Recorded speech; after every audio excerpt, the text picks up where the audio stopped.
Tuhan bersamamu. Dan bersama rohmu. Inilah Injil suci menurut Santo Matius. Dimuliakanlah Tuhan. Sekali peristiwa, Yesus bersama murid-muridnya ada di Galilea. Ia berkata kepada mereka, Anak manusia akan diserahkan ke dalam tangan manusia. Mereka akan membunuh dia, tetapi pada hari ketiga ia akan dibangkitkan. Maka hati para murid itu pun sedih sekali. Ketika Yesus dan para muridnya tiba di Kapernaum, datanglah seorang pemungut pajak bait Allah kepada Petrus dan berkata, Apakah gurumu tidak akan membayar pajak 2 dirham? Jawab Petrus, memang membayar. Ketika Petrus masuk rumah, Yesus mendahuluinya dan bertanya, Bagaimana pendapatmu Simon? Dari siapakah raja-raja di dunia ini memungut bea dan pajak? Dari rakyatnya atau dari orang asing? Jawab Petrus, dari orang asing. Maka kata Yesus kepadanya, Jadi bebaslah rakyatnya. Tetapi agar kita jangan menjadi batu sandungan bagi mereka, pergilah memancing ke danau, dan ikan pertama yang kau pancing, tangkaplah, dan bukalah mulutnya. Maka engkau akan menemukan mata uang 4 dirham di dalamnya. Ambillah itu dan bayarlah kepada mereka, bagiku dan bagimu. Demikianlah sabda Tuhan. Terpujilah Kristus. Saudara-saudara yang terkasih dalam Kristus, kembali saya akan merenungkan bacaan pertama. Bacaan pertama masih berbicara seputar tentang bangsa Israel dan juga Musa. Dan tapi sekarang pada hari ini, pada minggu ini kita sudah memasuki buku Ulangan. Ya, buku Ulangan. Dan buku Ulangan ini adalah buku yang kelima atau yang terakhir dari 5 buku Musa, atau yang sering disebut sebagai Taurat. Ya, Taurat. Kenapa disebut sebagai buku ulangan? Ada yang tahu? Ya, kalau ada yang tahu saya kasih pisang. Ya, seperti biasa.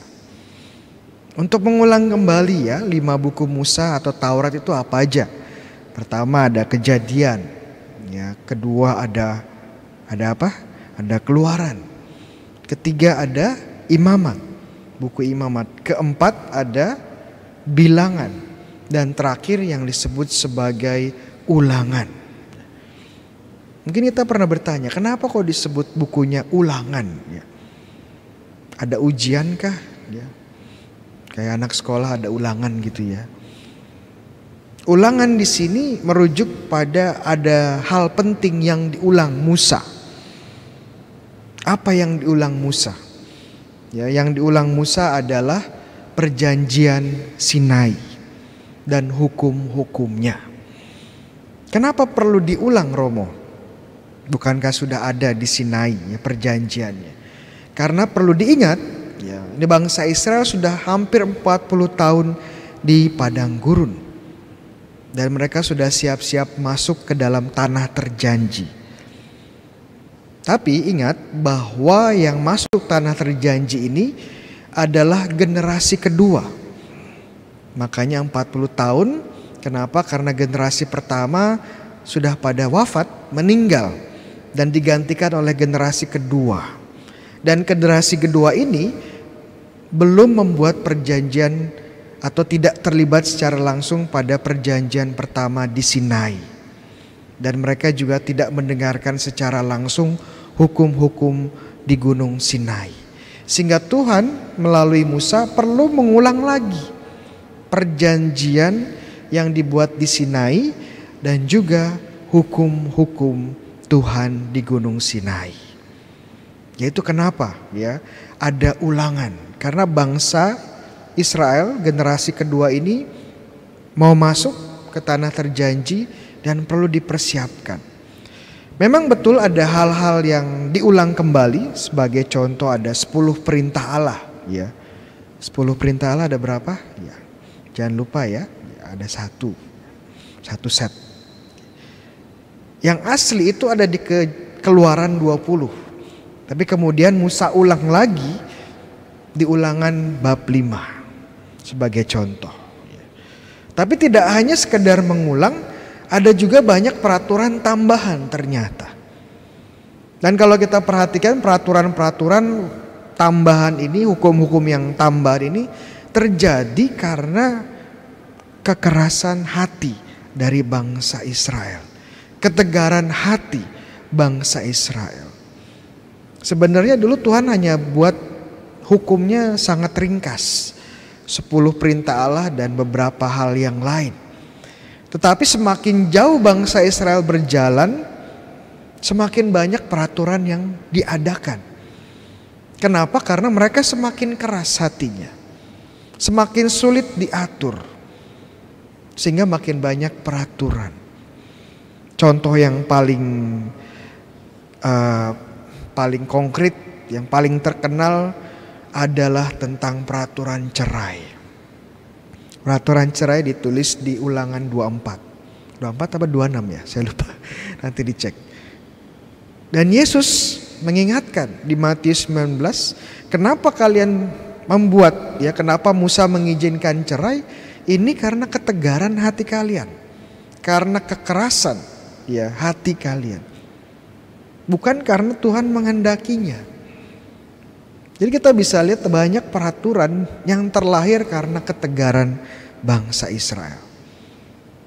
Dan kita lihat bahwa pada bacaan ini dikatakan ya bahwa sunatlah hati kalian. Jangan kalian menjadi tegar hati. Jangan kalian menjadi keras. Kalau enggak peraturan semakin banyak dan sia-sia. Tujuan peraturan adalah untuk mengasihi Allah dan Allah mengasihi kalian. Tapi kalau kita tidak melihat esensinya, bangsa Israel tidak melihat esensinya, ini hanya beban. Dan kita cenderung untuk melanggarnya. Mungkin sama juga dengan gereja. Mungkin ada yang selalu komplain dengan saya, Romo kok gereja banyak peraturan ya.